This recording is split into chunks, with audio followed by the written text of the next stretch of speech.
welcome to the Towercast podcast, the towering podcast for the towering filmmaker. I am your host for today, Michael Dello, and I'm here to welcome a lovely panel of guests. Now, this is also in our How to Be a Filmmaker series, but we want to take a special opportunity to talk about our recent short film that we did, Just Passing Through, which was part of the Russo brothers 48-hour film challenge.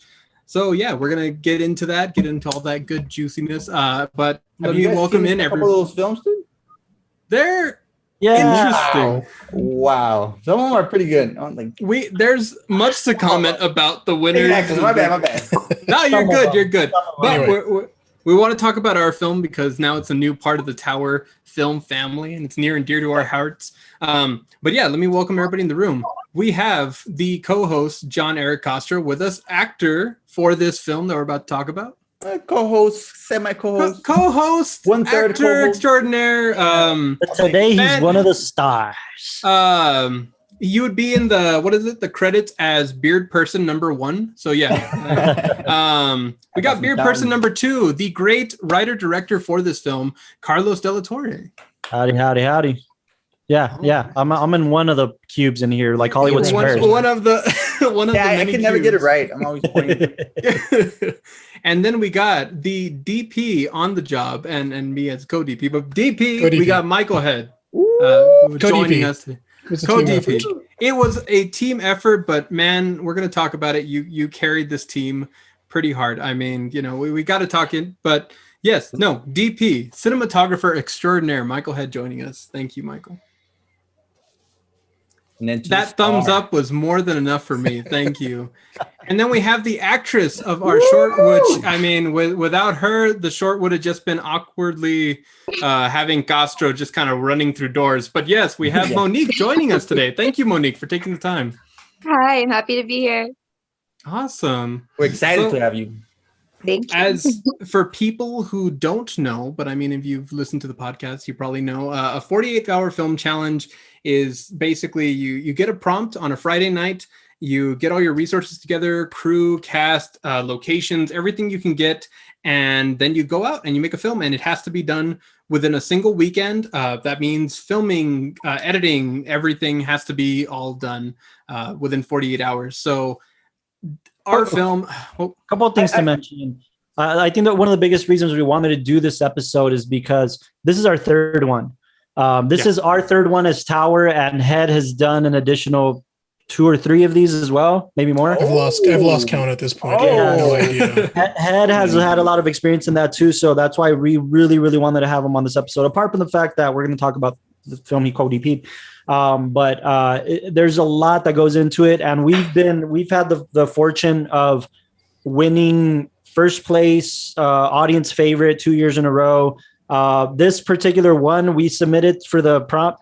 It was an international festival. It was the first time we did an international one. We didn't win, unfortunately, this year. However, we did get a nice little mention in the AGBO social media. I just commented congratulations to all the members and said thank you and all this stuff and hope you guys enjoyed the film. And they commented back that they were really, really impressed what we did in 48 hours. Oh. So yeah, super kind. I have a reason it's political, man, but I'll get into that. We'll get into that. Always political. I think it's very political why we didn't win, but we'll get into that. Anyways, let's start off with now that we're all kind of at the ground level, 48. Carlos, do you want to remind everybody, or at least tell us what the prompt was for this 48-hour challenge? Absolutely. I have it live right here. By the way, we also have the Austin, always awesome. We have Austin Young, and he's going to have to probably edit me out for the episode to get back at me, because how terrible that I forgot the editor extraordinaire for the project and also for the podcast. Austin, do you want to say hi or get mad at me? Hey, Carlos, how you doing? That's why. I'll mention just kind of all the work that Austin put in as an editor and as a producer, man, because it's heavy, dude. Especially for 48 to produce and 48, and then Anyways, the official prompt for the AGBO's No Sleep Till Film Fest is, in this challenge, participants are required to take something from our reality and bend it, remove it, twist it, or question it. This can be an item, an idea, or a person. It's your turn to interrupt and reconfigure our world into something unexpected. That was the prompt. And I got to admit, that's the most open-ended prompt we've ever gotten for 48. At least, it was missing things that you usually find in a lot of 48-hour contests, because a lot of 48-hour contests have rules. You can't do any writing ahead of time. Yep. To kind of ensure that, typically they give you a character, a line of dialogue, and a prop that you have to include. Right. Yeah. And I will be perfectly honest, I've known a lot of people that they will pre-write a film and then just basically plug in those elements. I know, but it never works out well. Some of the winners did that. At least one or two of the winners did that. I'm getting upset, dude. I'm getting the neck thing now, dude. God. I'm not gonna go that far, but it's a very interesting open-ended prompt. Yeah. From guys that have done everything from, I think they did Community, is that right? Through Captain America. Yeah, Community, through the last Avengers movies, and they did Cherry with Tom Holland, and they've done a lot of stuff. Yeah, and they started their own production company, which is Agbo, which is who hosted this competition. But they're in everything right now, man. Apart from the Marvel verse, I think they're going to start getting into Star Wars stuff too. So they're just under everything right now, but they're looking for filmmakers, so it's really exciting to be able to do that for them. Yeah, but absolutely. They're trying to get people to start over again, you know. Yeah, they're trying to lift. I admire them, man. The Russo brothers. If you know anything about them, like, I mean, I've loved their work since the first Captain America stuff that they did, and they're just terrific, man. They're terrific filmmakers, storytellers, world builders. I mean, you name it, they got it. But they're offering a lot of opportunities for indie filmmakers, and the Agbo Film Fest was definitely a part of it. I will concur with Michael that I feel like the last two that we did prior to this one, having those elements is challenging, but it's very rewarding when you get the right elements plugged in. And quite frankly, it limits you to, you have to write that night and incorporate all of these elements. So the fact that this one didn't do that was almost more challenging for us, I would argue. To me, it's fairly obvious when there's a character that's Jerry B. Jenks and he's a plumber, and suddenly you just literally say, "Oh, and he's a plumber." It's just, there's nothing tying that into the story. That, to me, that's obvious that people have done stuff ahead of time. But this is totally different, and it was kind of freeing and at the same time kind of mind-bending, because our writing process, for me, I saw the prompt and I was like, "What?" Yeah, well, I think we're all like that. I mean, let's talk about that, right? To give people an example, in the past we had, for instance, Jerry, and he's a food truck operator, and you have to throw in the line, those can't possibly be the real ones. And those are kind of just, and you have to throw in, what was the prop that year? Banana peels was the prop that year. The following year, the prop was a book of matches. And the line was, you better have kept your mouth shut. And the character was either Pepper or Perry Hernandez. Pepper or Perry Hernandez. And we did both characters. We did a Pepper character and we did a Perry character. Because we can't make things easy or anything. Yeah. No, especially me. Let's talk about that. I want you to challenge me this exactly on how I do everything wrong for a 48. And I will dude, the story was beautiful. But did go right. I don't encourage anybody to approach 10 locations and 5 actors no, you don't want to encourage anybody to do that on a 48. And Michael, and we'll talk about the challenges. Like Michael, and every 48 we've done, except the one he couldn't be a part of, he challenges me on purpose because he's done a bunch of these, so he knows how to do them the right way, right? So we'll talk about that. But the prompt, we all sat around in Michael's house, which we made home base, which is very, very awesome. I think that's the number one key, if I'm being honest, to a 48. Have a home base. Yeah. Have a home base. Yeah. It's super, super imperative, where the main crew, as far as an editor, writer, director, can spend the night so you guys can get the story straight, get the scripts out to the crew, and have the producer calling locations and locking down places. See, to me, that was the hardest part, is landing on a topic. I remember, like, man, it's not rushed through. Well, you know what? Before even that, I know that we heard that the film had to be within 3 minutes. Like Carlos Del Toro films, always an hour plus change. Right. I mean, for a short film, So, I mean, hearing that, I think we did the right thing as far as, like, before everything else. It's like, well, before we even get the prompt, locking in locations. Like, what do we have to play with? Locking in, what cast we could get, within the amount of time. I remember for a while before we were able to get you, Monique, like we thought, is Castro just going to have to be like acting by himself? Because for a while we weren't, we were thinking like, who can we get? Like, under the time constraint, because that's also another challenging part, trying to make sure that you can get a nice pair of actors. So that way the the film feels alive and it's not just one person kind of like. Truthfully, Monique, with good reason, truthfully, we usually, I mean, Castro's my go-to, especially if I'm directing, and I think Tower's go-to in terms of confidence and being able to work with somebody you have confidence with. And as far as actresses go, we have enough, but they're all out of town now. They're all literally living in LA, working out there, so we're like, man, who do we get? Because everybody's left El Paso, and it's just I'm next, right? I'm next now. We haven't worked with as many actresses consistently enough to where we could say, hey, if you're in town, what are you doing tomorrow? Because that's literally the call, right? But yeah, I think another thing that's important that we did. But yeah, like as far as locations go, chances are you're not gonna use any of them. You might have a list of 10 and then the story or the prompt calls for something else and you have to switch it entirely.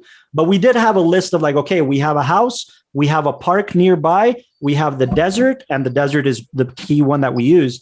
We have, different rooms in the house that we could portray to be different things. We have Michael's church, which there's a basement that also serves as this we've shot a couple different things in that church in different settings. I've made it different settings. So we made it a mental type of hospital, experimental lab place.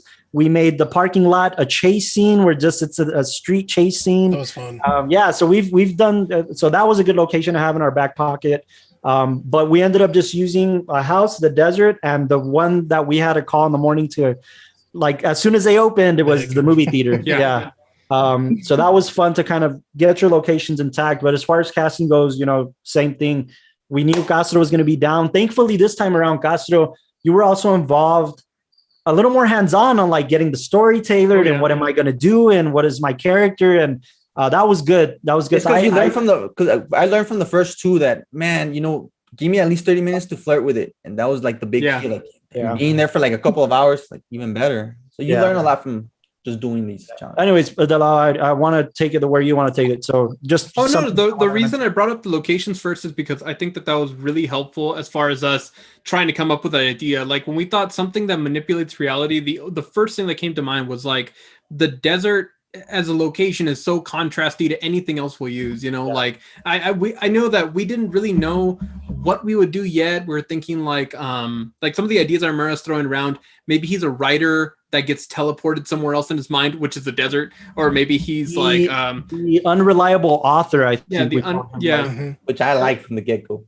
I know.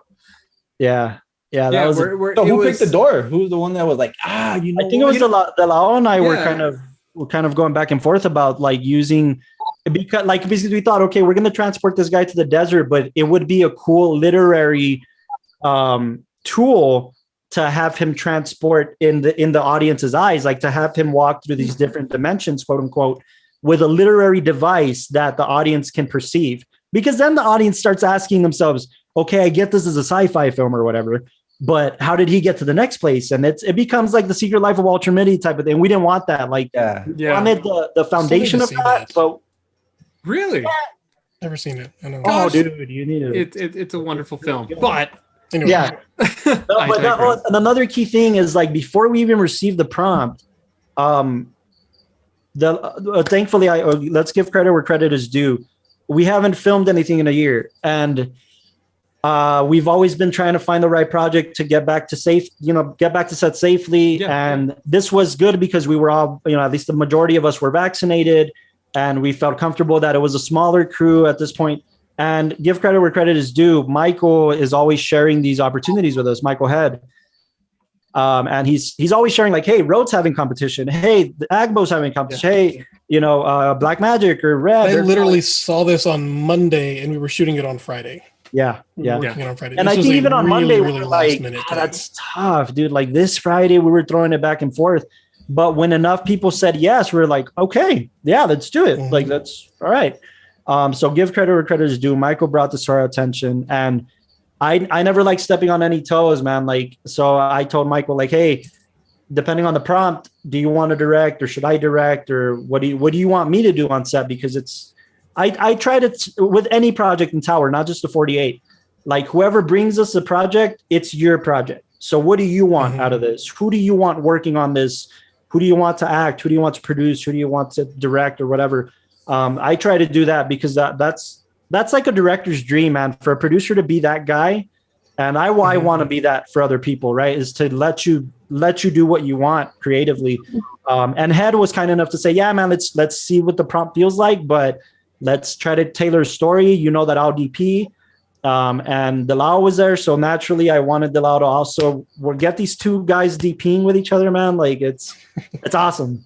It felt good. I guess another note to kind of add, I think it was all of our experience, like coming back to a film set in like over a year or something, and that's what it was.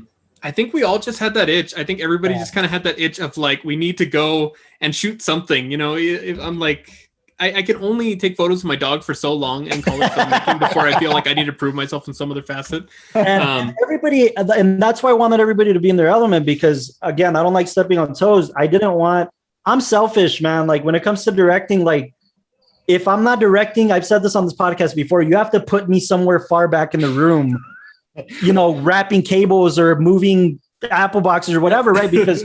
Because then I will take over the set, and especially pulling you into the backyard, going, "This is a bad idea. We need to push this back." Pacing up and down. Basically, you know, so pacing up and yeah. So for Michael to be kind enough to say, "Hey, man, yeah, you direct."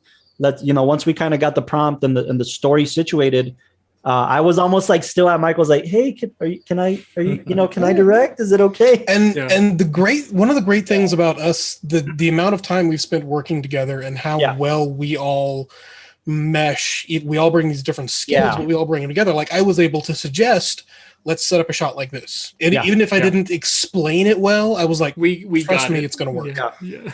And the trust, the trust is a big deal, especially in a 48. Like, I trust I trust the team dynamic of, if I direct and Delau and Head DP, because we've talked about films and they understand my sensibilities as a director and I understand their sensibilities as camera. And if I have Castro, I know I'll be good as far as like, and then if we get somebody who like Monique, who's obviously open to everything, and Austin is my producer, like I'm good, dude. Like, I can do it 10 48s in a row if I have that team dynamic the way I know it. Well, Michael had just earned my respect with the desert scenes, man. I was like, how is he going to pull this off with so much sand? And we'll get to that. Before we get it, we're about. I want to shift into production, but came out real quick. I just got to say one thing. There was that one time, Carlos, that you asked me for a shot list for something, and I showed it on set, and you're like, "We're gonna do a winner." Just had to throw that out there.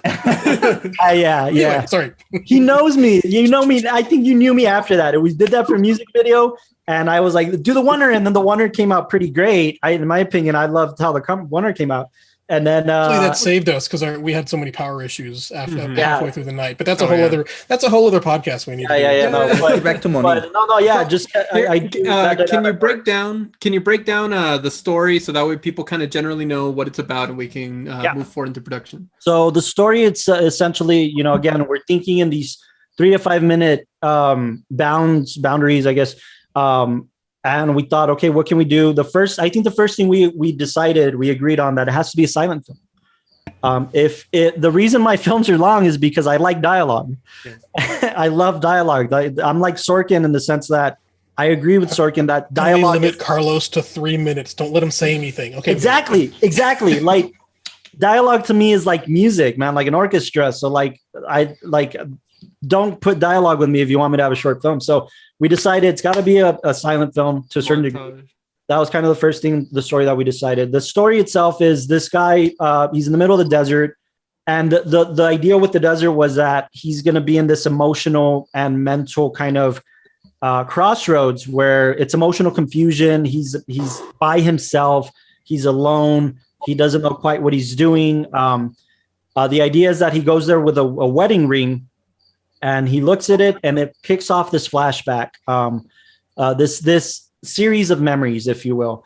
And the way he transports to each of these memories is through a door, a proverbial door, if you will. And is it real? Is it not real? The whole idea is that when you go back into your memories of the good memories and the bad memories, what does that look like visually? What does that look like in a general sense? Like, how do we take it out of your mind and make it real? And again, per the prompt, bend reality and, twist it, question it, that whole idea. So yeah, the guy goes through memories of somebody who he fell in love with, married. Ultimately, they got separated. And what does he do with the ring after that? It's almost like a closure. I really wanted closure to be the theme of the film. Closure. I think I was preaching closure the night we were writing it. This guy has to go from point A to point B, and he has to change on what he's going to do with the ring, what he's going to do with the relationship. Does he go back? Does he stay forward? I wrote 4 different endings for the same reason. Yeah. And I think we shot 3 of them. We shot 3 of them. So that was the kind of the go, right? That's the story. When we got together about pitching it, if you notice in the credits, we haven't released the film. We might not until it does a bit of a festival circuit, because it has a lot of potential as a festival film, honestly. So we're gonna hold back a little bit. But in the credits, you'll notice that I accredited everybody who was present. De La Head, Austin, Castro, myself, and Daniel, I think, or Ricky. I don't remember who, but Daniel, we all got story credit because we were just all offering ideas and throwing this. But once we got the general idea that this guy was going to travel through his own memories and we were going to see what that was going to look like, it all kind of came together. I got to be honest, and I want to hear Monique's thoughts on this. I really, like any other 48 I've done, I really don't see the big picture until you guys present the final product. And that's scary, but challenging at the same time, right? It's just like trusting you guys. What about you, Monique? Like, what do you think when you first saw the script? Did you know where it was going? It was interesting because, like, the different endings, it was like I was curious to see like how each one would be. Yeah. But when you guys came with the ending, the one you guys picked, like, I liked it. Like, it was. Yeah, that was the best one for sure. It was actually really cool, like, watching it all come together. Right? Isn't it like surprising? Like, okay, you have kind of but then you see the final product, you're like, whoa, yeah. These guys are. And as a director, really I'm grateful that you guys as actors trust me, trust us as a crew collectively. Because if you don't, you're going to be questioning it every step of the way. Yeah. And even if you do question it, at least trust us. And you guys did that. From the smallest detail, like the door, I remember Michael was just like, yo, you're going to have to push it. And this one, I was like, okay, Michael, I'm going to push it, even though Rick's in the back. Yeah. that door, man. We got to get to that, man. So we used the physical door, and that was the whole idea behind the screenplay. Okay, we started writing at 9 o'clock, I think, 8 p.m. 8 p.m. 9, because I remember we all thought that the prompt was going to get there at 8. But then it was like their time. Oh, and because we were off by an hour. That's right. Yeah. So we started writing at 9.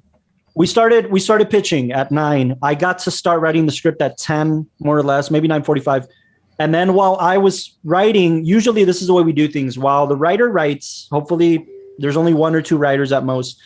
Everybody else is off getting something done for the set. So De La, Austin, Castro, I think, and Ash was obviously there, and she helped us out. She was giving us some cool ideas too and stuff. And she joined, and they needed to go. They needed to go scout a location. I knew I wanted to shoot at a movie theater at night, the exterior, anyways. And I needed to see what it was going to look like. So I sent them to 2 different Alamos on 2 sides of town. I want to hear Austin's thought on this, because he was driving all over the place. Oh man, Austin! Oh, and the plaza. And the plaza as well. Austin, the plaza, yeah. Austin, your truck should be credited as a producer on this film. Really? Like, to the desert, everything all it did. But I remember we were thinking of a theater. We thought that we want a meet cute kind of like outside of a theater, box office and the outside box type office. Yeah, we were thinking along those lines. And I remember you really wanted like the plaza. You thought if the plaza's lit up and bright and everything. Yeah, at night, plaza, and it has a box office outside that's lit up. So I really wanted that. Yeah. But we've shot other stuff there, but that's a whole other thing. Yeah, like Poster Girl and just like a couple other films that we've done there. And my new musical is literally revolves around that entire thing. And I really love that theater. The aesthetics would have been perfect for this, but everybody wanted to go scout it. The lights were off at 9:00 at night, so we knew we weren't going to be able to shoot there. So went to the Alamo draft houses, and thankfully East went for that aesthetic. I love the night scene. Took the black magic and got us some test footage, and I really liked what that was going for. So especially with the aesthetics outside, the murals and the light, the way the light is set up in certain areas.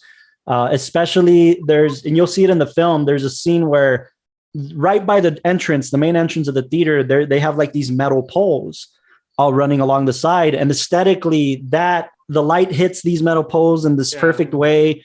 That's just perfect. This is perfect. We just said, this is it. So they scouted that. Head was working on some of the shots on his computer and trying to get some other things. He wasn't building the door yet? No, the door we got the door. We bought the door. But because we have to do some crazy stuff to it. Yeah. No.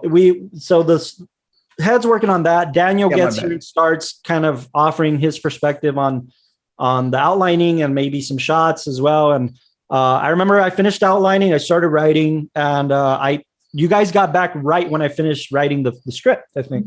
Perfect. So it was perfect. Everybody read the script. I wrote the 4 endings and we all voted. Everybody was like, I like this one better. And most people went for a different ending than the one we have. I'm trying to remember which one. I think I picked 3 where the door falls. I think everybody was like, "That's the one." Yeah. That's it was that one, and then also the one where Monique and Castro were like holding onto the doors, like they were there at I think we all like that ending, and I guess we can talk about it a little bit because it didn't end up in the final cut. But the idea was that they both come to the door, and they at like the very end when Castro's deciding, do I just kind of leave this memory behind, or do I try to go back in? Yeah.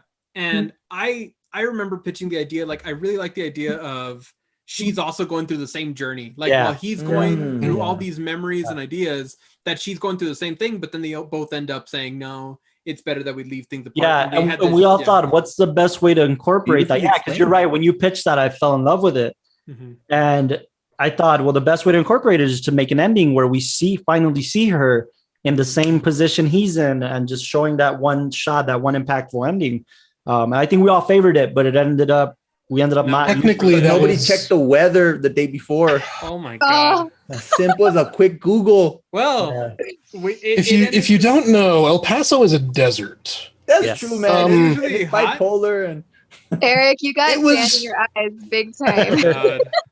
It was not only cold that day. It was a surprise. Like the entire week was in like the 80s. That day was in like the 50s was the high. Especially at night. It was stinking windy. Yeah. Oh my god. It was so it was El Paso has these just like almost monsoon winds that come in. We have monsoon storm seasons. We have these winds where it's suddenly like just 40, 50 mile per hour winds. And when you have a door that you have to stand up. Oh my god. When you have that's what we talked about kind of in pre, right? Like if we even to like Michael had pitched. Michael's had pitched. Let's just take one of my doors off, like one of the room doors, my office door, and we'll just use that. But then we said, no, we need the frame. We need the frame. We were going to need the frame. And we did. We did need the frame. Yeah. And then Head's like, if we buy one, you and I started looking, and then when Austin got back, it was like, hey, this is the door. This is how much it is. We were like, all right, we started developing a game plan for that. But the whole thing is I finished writing like around the 11 o'clock mark. We just got everything situated. Everybody went home around midnight, 12:30 or so. And the call time for the next day was 7, if I'm not mistaken, 7 a.m. And everybody was late except for me. How you like them apples? Wow. The actors usually fashionably late, and not this time. No, but look, Monique, we called it, Monique, and she agreed to do it. And shout out to Santino, man, to Teddy. He was an awesome member on set as well, who last minute said yes, and we'll get that. But anyways, the next day, Austin and I agreed, hey man, let's go to Home Depot at 6 a.m. We got to go at 6 a.m. to buy the door because that's when they open, and we got to be there. We got to be on set with the door already. So we finished the writing at like 1 in the morning or something. Yeah, like that, finished print. I came home and I printed scripts. I came home and I was still printing scripts and getting stuff ready. I think I went home I went to bed probably at 3. And we had already locked up Monique or not? Yeah, we locked Monique the night before. Head was actually messaging Monique and Teddy and everybody. So that was awesome. And yeah. And I got to be honest with you, Monique, it was a little scary for me because, again, I'm giving everybody advice, quote unquote, that you should work with somebody you have the confidence already, like you've worked with before enough. And Head sold you. Head was like, you know what? Yeah. She's gonna need your help in terms of directing because, you know, she's barely kind of kicking it off and getting stuff going. She's gonna need direction, but she's good. Yeah. And he showed me pictures of you. And I was like, okay, yeah, she's got the aesthetic. Her with Castro, I can see that. We go for it. Let's lock it down.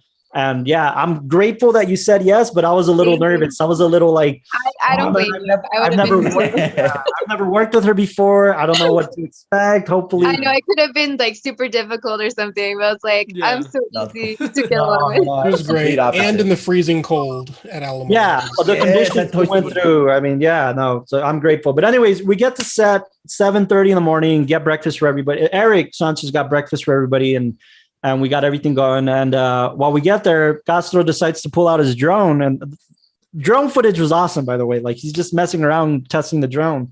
But we got to set. I call Alamo. Alamo didn't open till 9, if I'm not mistaken.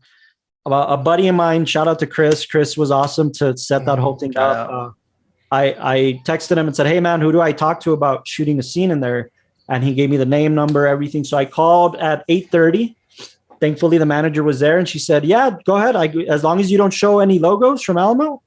Dude, and they made it easy. They gave us the one right next to it, so we could back up the truck. They gave us the theater right next to the back door. Helpful. Actually, I'm pretty sure they were like, put them far away from people as we can. Yeah, that's what it was. Either way. But hey, it's okay. It worked. Oh, we requested that. We requested that because we didn't want to make noise for the people next door, and we didn't want the noise from next door to come into the scene, right? And in typical fashion, when we're about to finish, they start the first movie on the first screening next door. Yeah.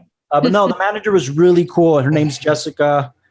She was fantastic. She let us. We were there for hours, man. Like probably 2.5. Much longer than we anticipated. And it was terrific. She was terrific. I mean, but again, mind you, we had to do costume changes. I ended up being a double in the film because I'm the only one that looks like Castro. I don't know what to tell you. I guess actually, you kind of don't. I really don't. To break it to you, but. Yeah, I was gonna say the beard helps. The beard and like the height helped. That's it. And that's all you need for a double. So it worked. Yeah, man.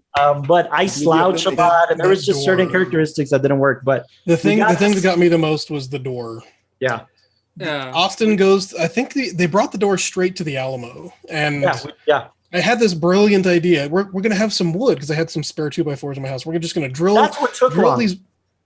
Yeah, we drilled the door. We drilled the holes in the wood, so we have this door. Funny thing about a pre-hung door, they're designed to hang on stuff. They're not designed to stand on their own. You don't say. We discovered this. What a quickly, and so we end up cheating a ton of times with people standing there holding the door. Yeah. That's the biggest thing, man. We just thought, okay, one, we could try to reinforce every part of the frame, but then also, you know, we're rushing because we were trying to hit, like the shot list for that day was that we were going to go in the morning to the Alamo when it would be empty and we could film in the theater.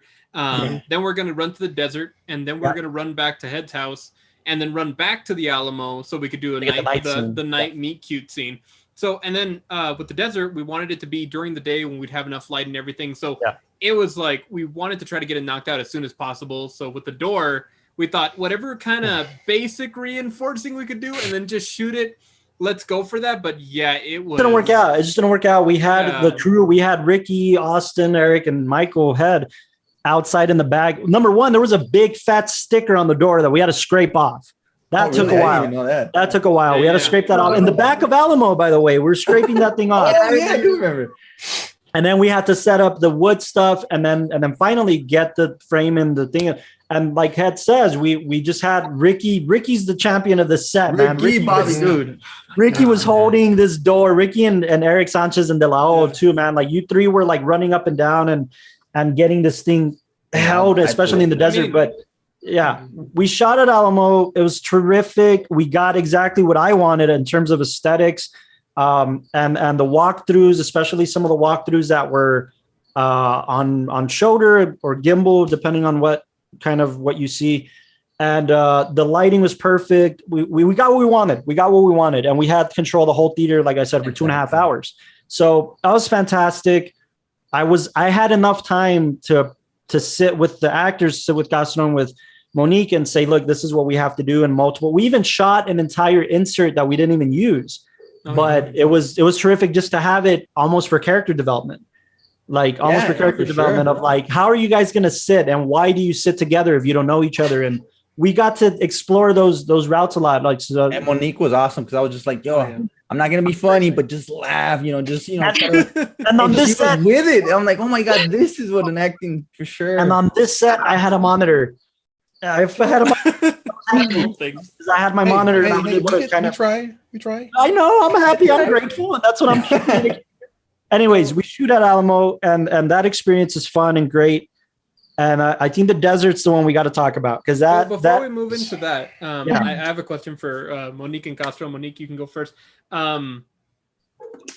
You get the script extremely quickly. I mean, luckily this one wasn't like dialogue heavy and everything. Was it easy for you based off the script to jump into the role, or did you feel like once you were filming at Alamo, you were already starting to like have to puzzle kind of pieces? And be honest. Be honest. I think kind of both. I would say both.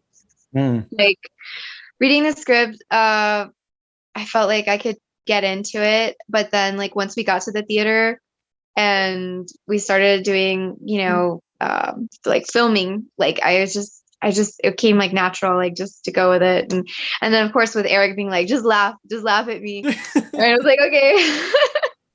Yeah, that's the best thing for me. I think I remember you guys. I remember Eric being like, I know movie quotes, and then I think you were just like listing like some Jim Carrey. Comfortability. Yeah, just trying to get the chemistry, and she was just so down with it and worked beautifully. But with me, when I first read the script, it's like, okay, you see the big picture and you're trying to get the big picture. But when you're on set, that switches to just you doing your job, right? This scene, I got to do this.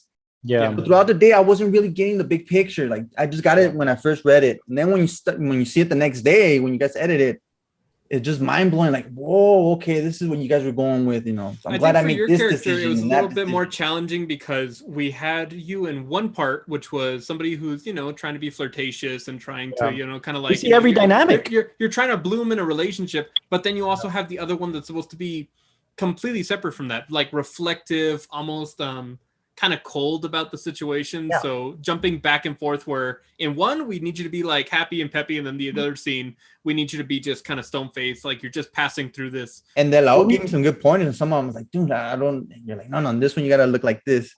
Yeah. And it helped for sure. Yeah. Teamwork. So we do the Alamo scene, which I think that was just a precursor of the kind of struggle we would have with the door. But then it came for the big scene that kind of, really makes this film stand out, which was the desert scenes. At first, I know we were thinking of a couple of different locations, but then we thought Red Sands really fit the bill. Oh my goodness, I don't even know where to start with that one because I know we went there, and at first we were thinking like, are they closed? Because you drive out towards Red Sands, and then there's this like what is it, ATV like rental place, but then they had these big barriers that were there.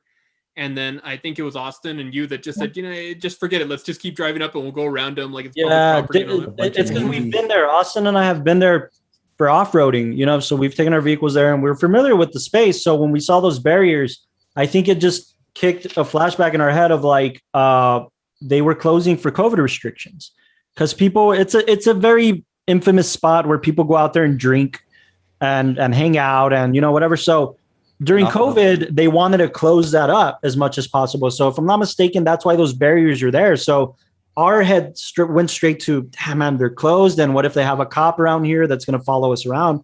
But once I saw enough people there, like in the paintball area and in the ATV place, I told Austin, I was like, let's just go around, dude. There's no barriers on the sides. There's no signs. 4x4, Austin. Yeah, there's no signs from the city. There's nothing restricting us on the legal front. So let's just do it.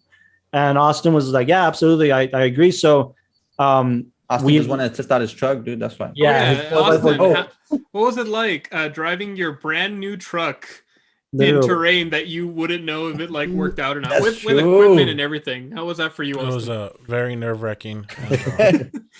taking my new truck out there. I feel you, man. We had to do what we had to do. I remember all of us being in the car and like, for the most part during the drive, it was me, Austin, Carlos, me, Ricky, and Eric, and we're all in the car and we're just joking around the whole drive there, we're just throwing jokes, relaxing, talking. The second we get on the sand, and I think the first time we felt the car kind of stutter, that's when we all like went quiet and we're just waiting, hoping that everything would just flow through. Mind you, we didn't just have the weight of 5 grown men. We had the door, we had all the equipment, we had everything in the truck, in the bed. So it was pretty heavy. Yeah.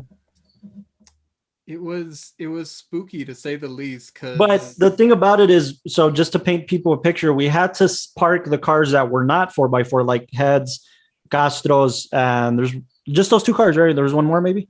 No, those two cars, just park them on the edge where they could manage to get out, and basically had Austin's truck not transporting crew like 3 different times, and transporting the cast and transporting the equipment.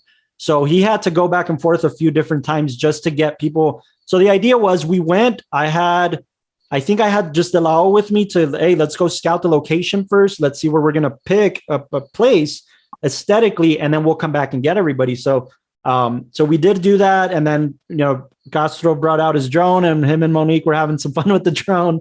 And then Ricky and Eric were there kind of gripping, just making sure we set the door so I could get a visual and see what it looks like. And I started talking to Delao about certain shots and how the thing about Red Sands is you have the desert, and if you shoot it a specific way, you could get rid of the mountain ranges. Yeah. But if you're not careful, it blends territories. That's just what El Paso is. You have these almost snowy mountain ranges in the background, and they really take away from the desert aesthetic if you don't shoot it correctly. So we were trying to get the perfect spot where not only that, but also there was certain spots in Red Sands that had trash and beer bottles and greenery. It had some plants growing. So we were trying to avoid all of that. We were trying to get the perfect, almost maybe 30 feet of pure dirt and sand that we could find in that area. While not getting run over by ATVs. And there was ATVs. Oh yeah. They were very nice, at least. They were actually very nice. They were. I started off hostile. I was like, this guy's getting down? Yeah. I know, right? There was when we first got there, I remember we saw the spot and we, had to drive a little bit in. It took us a while to kind of get to the spot that we wanted. But then we thought, oh man, look at this place. It's perfect. And then we see over the dune to our left, an ATV just jump and like land in front of us and keep driving. We're like, we could get hit at any time. That's fun. That's just and even on a logical front, they were creating tracks. Yes. Mm-hmm. And we had to we couldn't have that. We had to have this place where the sand was smooth. And man, Delao, bless your heart, and Eric's and Ricky's, where you guys found like a plank, like this long piece of I think it was from the door actually, right? No, it wasn't from the door. There was I think it might have broken off the door. I think it broke off the door. Yeah, one of the like supports. And you guys were like, anytime there was tracks or these ATVs would come, you guys would run across the field with a plank to flatten out the sand. And that, I mean, dude, bless you guys. That was awesome. That was awesome. Yeah. But I think Monique and Castro, you can talk about the experience of like, you would think a desert would be hot. And I remember like most people who I've shown the film to, they're like, man, it must have been hot out there. But I think you can say that the weather was, how would you describe it? How was it for you, Monique? I don't know. With me, it was just, there was this scene where you have a close up of my eyes and I couldn't keep them open. But I remember Carlos was like, use it. I'm over here just. And it works. It's trying to be encouraging. Like, dude, it's working. Just I promise you, it's good. I was actually getting mad because I would blink, and I was like, dude, I need to get it. Me as an actor, I need to get that one shot. Yeah. And I found the perfect one. So. Oh yeah, I was eating sand, so it was, I was like. Yeah. The whole time it's like you couldn't dodge it. Like you would get one gust of wind and just your face and everything was just covered in sand. Here's the thing: in terms of importance for both of your characters, Castro, this scene, in my opinion, was the most important scene for you, for your character, or set of scenes, I should say, because there was 2 different sequences. Monique, yours was the fighting scene in the bedroom. For your character, that was the arc where we needed to see your character, really come out. Yeah. And so I was honestly more worried about Castro in this instance because we didn't end up using Monique's ending anyways. right? So I was more worried. I think when we got to set, we were confident that the ending where you buried it was going to be one of the key ones. So I was more worried about Castro and how you looked, and the sand being in your eyes really did help you look like you were frustrated, you were angry, you were confused, and I wanted to go in that direction. I steered into the skid as a director. I just was worried about that. And I think, correct me if I'm wrong, Delaos and Head, I think we started seeing that the ending where both of them were on the opposite sides of the door, it just wasn't working. For some reason, it just wasn't working. We couldn't I really want to see that one. There was something, we tried that shot so many times. Yeah. And we could only get one that actually somewhat worked. And then when we looked at it in the edit bay, we were kind of like, that's not the right feel for the film. And it was a wonder, not to mention it was a turnaround, spin around shot where the camera goes from one side of the door to the other, and it was on one take, and it just didn't work. It just didn't work for whatever reason. Fun fact about that. I was operating. This is the camera we were using. It's actually right here behind me. Yeah. Blackmagic Pocket Cinema Camera 6K. Yeah. They're really bad. The screen on those is really bad when you're outside in the sun. Yeah. So I took my jacket off and I put it over my head, and Carlos was like pushing me. And no, it was my jacket. Wasn't helping because it was just my jacket. I took off my jacket and I put it over your head. Like it was my jacket, but yeah, we had a dark room the entire time we were shooting this thing because we had to and then talk about acing, like Delao was guiding me while I was guiding Head. I can see the image, right? And so Head could see the image, and we were just it was insane. Which was fun. But the shot, for some reason, it didn't work with the character because we would need to see her side of her going through the memories as well. Yeah. Which would be a really cool thing to explore. Yeah. Now that I think about it. Yeah. We had this idea of the reveal, but I remember it was kind of complicated even when we thought about it, because we were thinking what if we did it as, and it was that same idea, a oneer, we're spinning around the door, we're seeing both the characters. We were even thinking of maybe Castor going through the door and then closing it, and then after he closes it, he waits there, and it gives Monique enough time to go behind us and all that kind of stuff, so she can be on the right side of the door. And I mean, I think a large part of the difficulties, not only with it being cold and windy and hard to just maneuver around in, but having a door just not hinged to anything, standing still. I remember so many shots we had to kind of throw away because the door would just flex and wobble. I was adamant too. Unfortunately, I think Head had to talk me out of it finally, because I was so adamant that the most impactful ending, even if we went with the ending we were going with, I was so adamant that I wanted the door to fall. Yeah. But logistically, I was like, we're not doing that. Well, for two reasons. Number one, we couldn't even bury this door. We had to have people started trying to, So if the door fell, it would reveal Ricky and Eric and Delao just holding the fucking door in the background. Run quick, run. Sneak off. We had so many times where it was just can you crouch down lower and hold the door? Can you lay down on the ground, Delao? Ricky is laying down on the ground and holding the door. And he's like, are you doing good, Ricky? I'm good.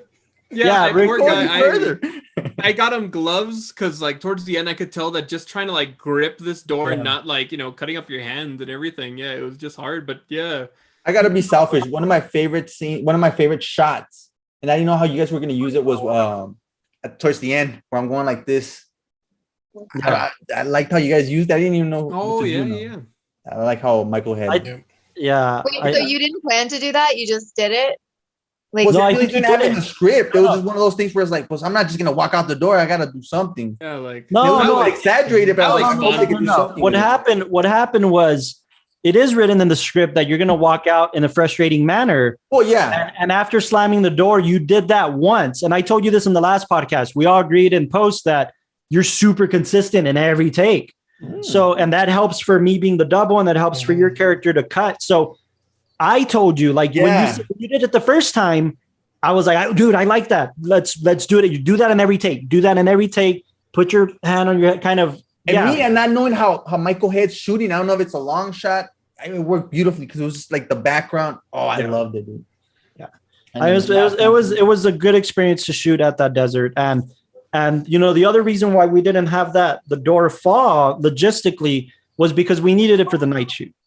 And if it broke, we were screwed. That was because the frame was already in. The frame was already in bad shape. Yeah. But I think again, for the story, symbolically and aesthetically, the desert was probably the most important location, honestly.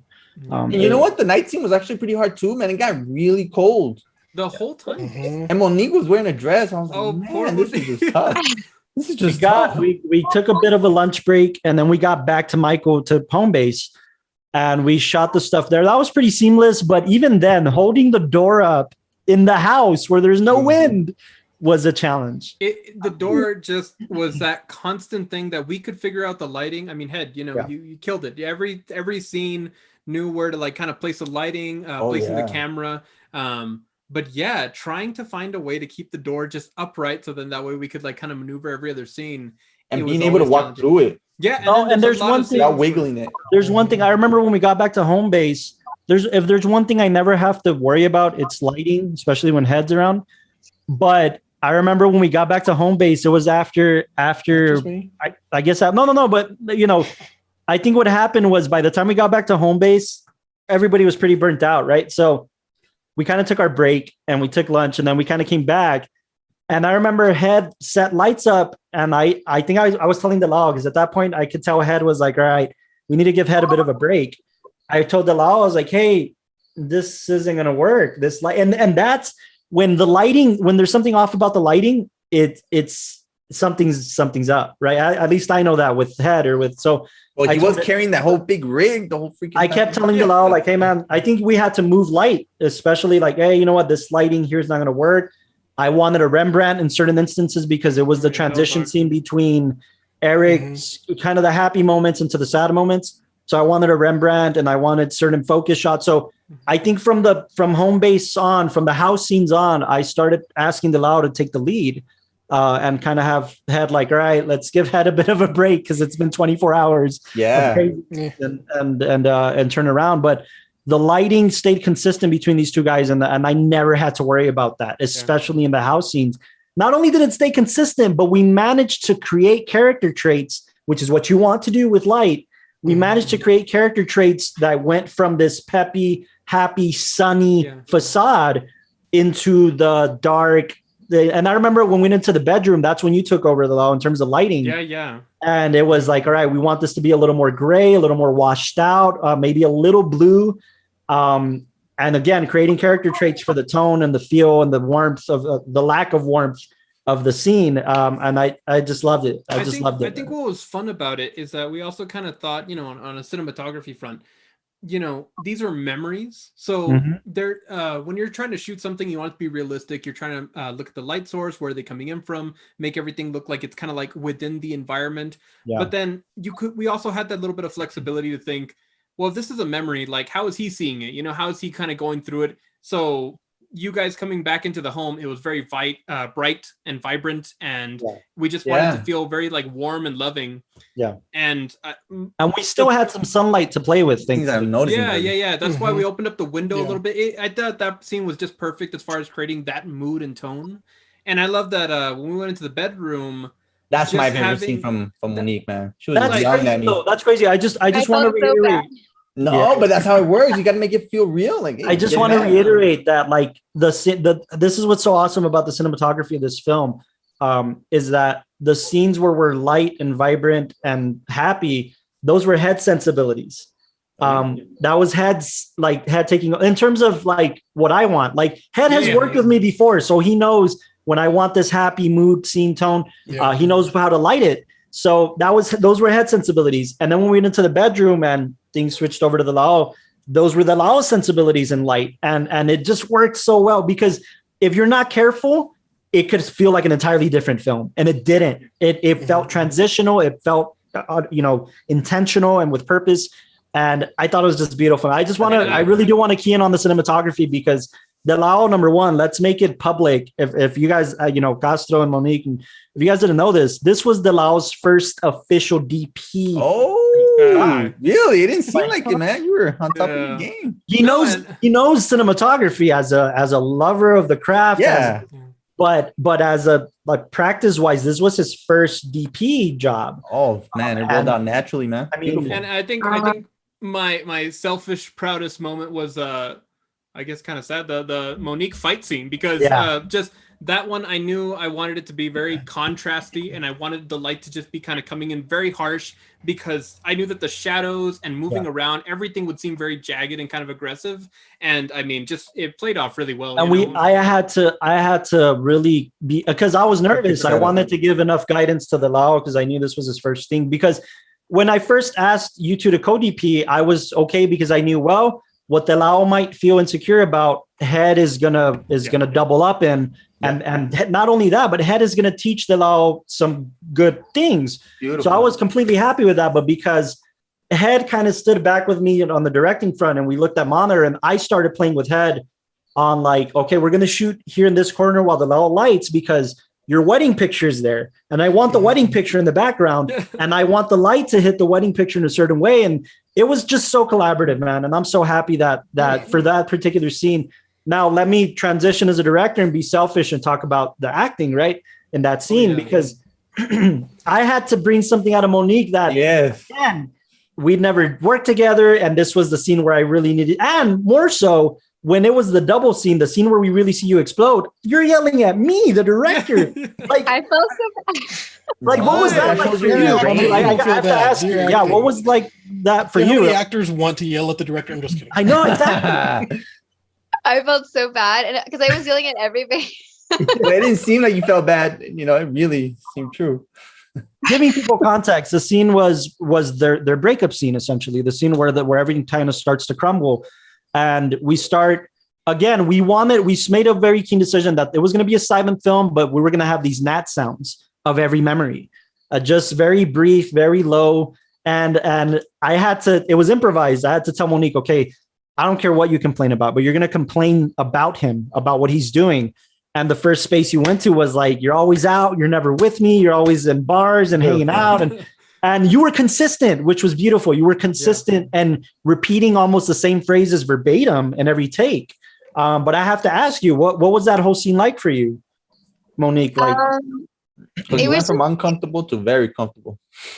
It was, well, yeah, at first I was like nervous, and I'm like, okay, how am I going to do this? Like blow up.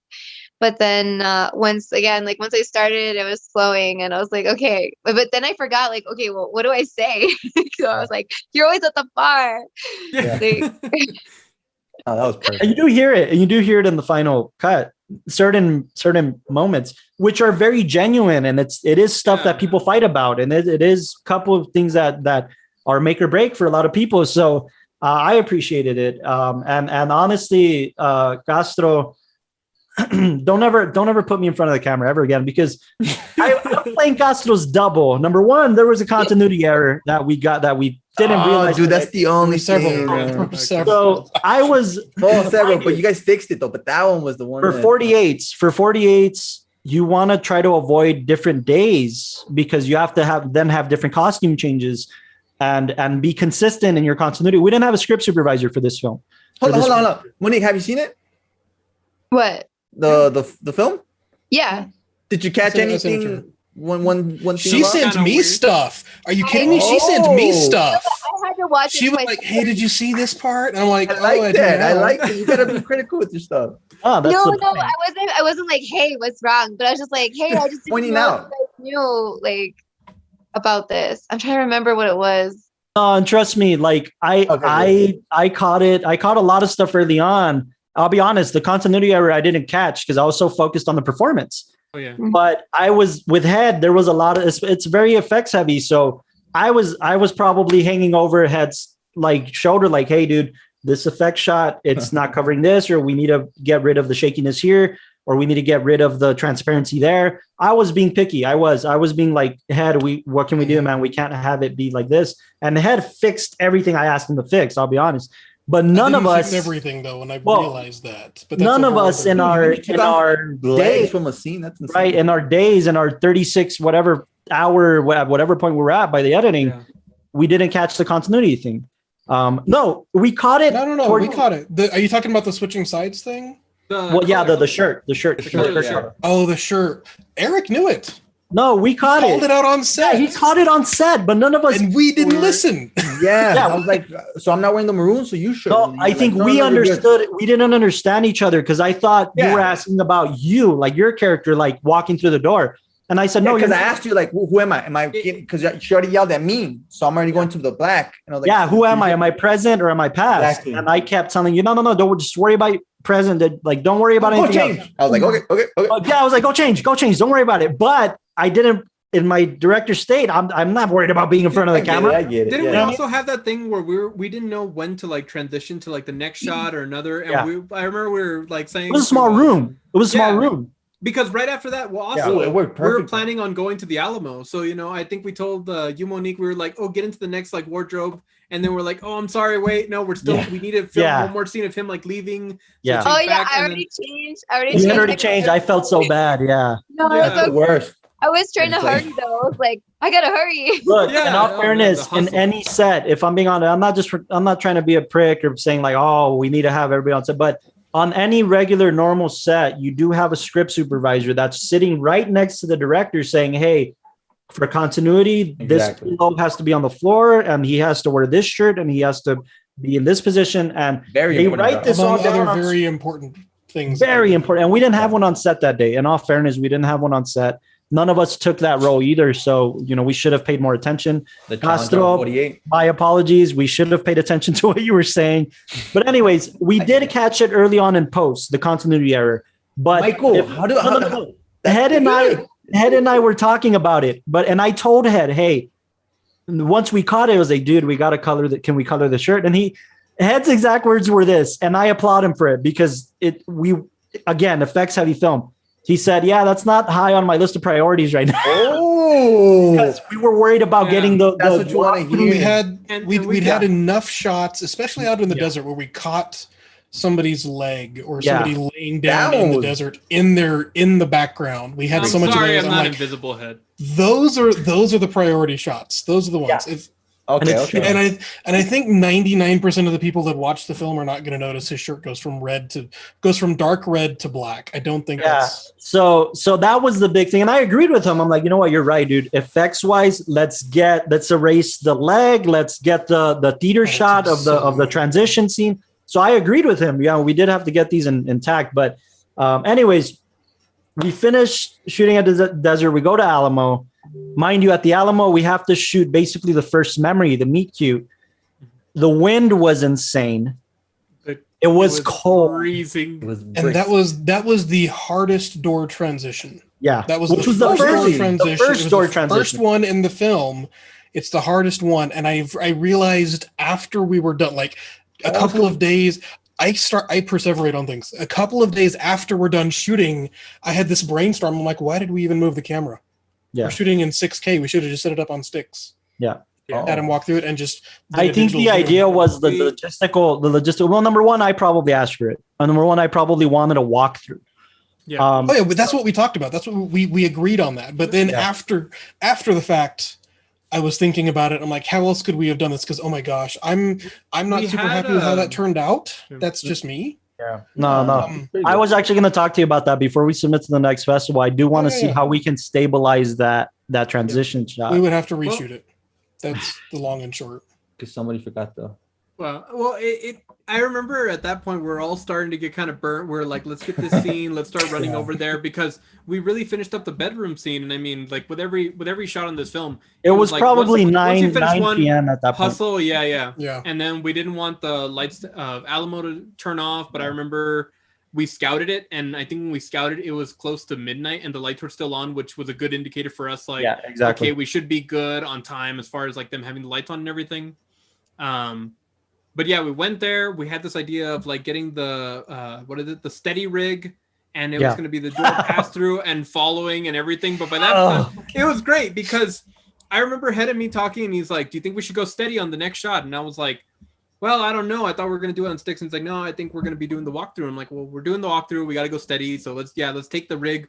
So we got the arm. We're still at the house. We're at the house. We're at the house. But Head was talking to me. and he grabbed the arm, and then it's like, okay, we're gonna take it, and then we took it and we put it in the car because for every set you're grabbing all of your equipment, and then you're dumping it, and then you're using it, and then you're dumping it again. So you had to talk about this, didn't you? Yeah, I had to. I have to bring up every juicy detail. No, because people listening should know that we had this issue about a specific shot we wanted with the Steadicam, which again we were all keen. Like at least I can't say all. Delao, Head, and myself, the DPs and the director, we were all keen. Like it has to be a Steadicam shot. The first transition walk through to the door. Please, let's get a Steadicam shot. And if it would have been a Steadicam shot, I think it would have suppressed the need to use sticks. But because it was shoulder rig and we had some of the bounce, there was bounce in the frame, there was bounce on the camera. That wasn't shoulder. It wasn't shoulder. I was holding the tripod. We forgot. Not we. I will take full responsibility for this. I forgot. I have the steady arm. The Steadicam vest was sitting on my living room table, 30 minutes away from where we were shooting. By the way, we just had to. We even talked about it. We even like Castro kindly. I talked about it with both of you guys. Castro was even like nice enough, like, hey man, you want me to dip to the house really quick and get the vest and come back? And I was like, no, we're just gonna waste too much time, and we don't know how early, that's an hour round. That's an hour round trip, and that's what it would have taken. I saw it, and I didn't see anything wrong with it, but I guess you guys are really picky with that stuff. No. It's just it would have been. There's a difference between using a Steadicam and I'm just the actor, man. There's like an aesthetic. I mean, I remember even talking to like Carlos and I think he had about it where if you're too shaky on it, it feels like you're trying to capture a different film. And for sure. For this scene, it was shaky. Yeah, thankfully. Here's the thing: we were already running against the fact that even if we had the Steadicam, the wind was going to present obstacles on the shakiness, and we knew that upon putting the effect of you walking through the door, that's what's still bugging me about that particular effect shot was because we had shakiness on the I haven't even seen that. That's why I actually think we should go out and reshoot that one night. We could and we should, but anyways, just that's just an obstacle we got presented with. But for the 48, for the sake of turning this film in on time, I think we really did accomplish the shots we needed. I remember just like I was so worried about the performances because it was cold. I had Castro literally change his shirt in the middle of the scene. Like, all right, cut, Castro, change your shirt. You're going to be in front. And I thought Castro was going to go into the restroom of the theater. No, he was no time. No. Let's get to the short. So I was worried about that potentially affecting the performances. I was worried about like, especially Monique, like we had Delao was kind enough to like, all right, I got my jacket off. Let's Monique will scare me. Teddy was there to kind of help out. Monique was a trooper. I thought we're a trooper. And I remember in one of the scenes in the meet cute scene where you bump into each other, Castro already knows my sensibilities, and I just have to remind him, hey, do this a little more, do that. Yeah, which I love doing. We're getting really good at that too. It's just one of those. But Monique, I think you did something along the lines, and I remember seeing one of the behind the scenes shots. Shout out to Teddy for getting all the behind the scenes. I said something along the lines of like, hey, when he bumps into you, you kind of look at him like a creep. Like he's a creep. I just bumped into you. We don't want him to be a creep. We want him to be, we want you to be, very responsive and very cute. And I think the whole idea was like you bump into each other, you realize you're going to the same movie because the tickets fall and you have to give it to him. So I was worried about asking you for another take just because it was cold and we were, she was a trooper, dude. Yeah. How many you want? Let's do it. Like 10 more times. Like I wouldn't care. Not to mind that, like, we kept every time you would drop the ticket, it would fly away because it was so windy, and then it was. Like, I think at a certain point, like Castro, you're just like, forget the ticket. Remember, just gonna go. Yeah, you're like, don't drop it. We had enough hands on set to where we were able to, make sure everything was good. And Eric Sanchez, Ricky had to go by that point, so he wasn't there helping us with the door. It was Sanchez. And Delao holding the door and getting that ready. And talk about thinking ahead, okay? Because I think this is a nice transition for post. Austin said, hey, man, I'm going to take the first shift on editing, so I'm going to take a nap. I'm going to go to the truck. I'm going to take a nap. Wake me up if you need me. Wake me up if I need to go out there and help. But let me take a nap so that by the time we get to headquarters, to home base, I'm ready to edit for 3, 4, 5 hours straight. And that was smart. Again, thinking ahead for the next thing and for the next process of it all. I think maybe max we were at Alamo for 2 hours. I think we left at 11 at most. Felt like 4 hours, man. It felt like 4 hours. But Monique, Astro, you guys were troopers. We wrapped production at that point. I'll be honest with you. In past 48s, we always had to go run back and get pickups, and this time we didn't. I will say we're gonna reshoot some stuff for the extended cut, but we didn't have to do it for this cut. Is to go reshoot, some pickups. We didn't have to, and that's a big credit to you guys, I think. Bravo. But now we get into post, right? Usually, I'm fascinated by this because I don't know how you guys have trust each other and you take it. Usually, I go back to home base, but we realized that in the past 48s, I go home or I go back to home base and I sleep because I purposely, Austin as my editor knows not to show me anything until we have the first assembly cut.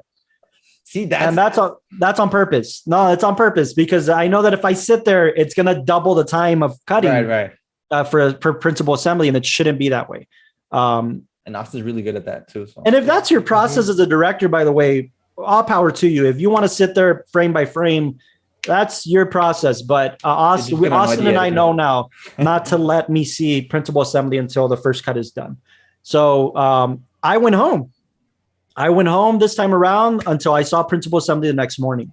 But Austin, DeLao, and Head, I think you guys could talk about what kicked off post and how you guys, DeLao and I went to sleep. The way we had it planned, was that we're all going to go back. Austin was going to take the first shift on editing.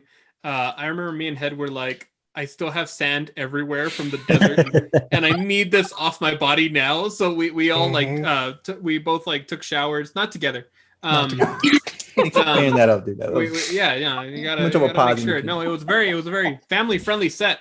So we took showers, and then I remember Austin telling me, so go shower up, rest up, because what I'm gonna do is I'm gonna do the first principal assembly, and then usually what you do is that we have the 3-minute time limit. So it was I'll call you maybe around 4 or so. And then you can take over and you can start trimming it down. And then later on, we'd pass it to Head for effects. Yeah, I think Austin, in his brain, he already thought principal assembly is going to be a 5-minute cut. Yeah.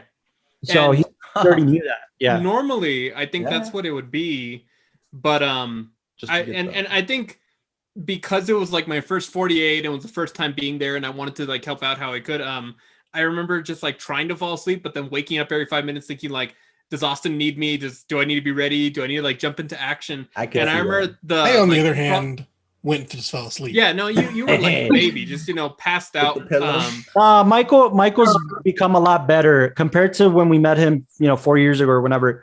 He's become a lot better at letting people do their job. Yeah.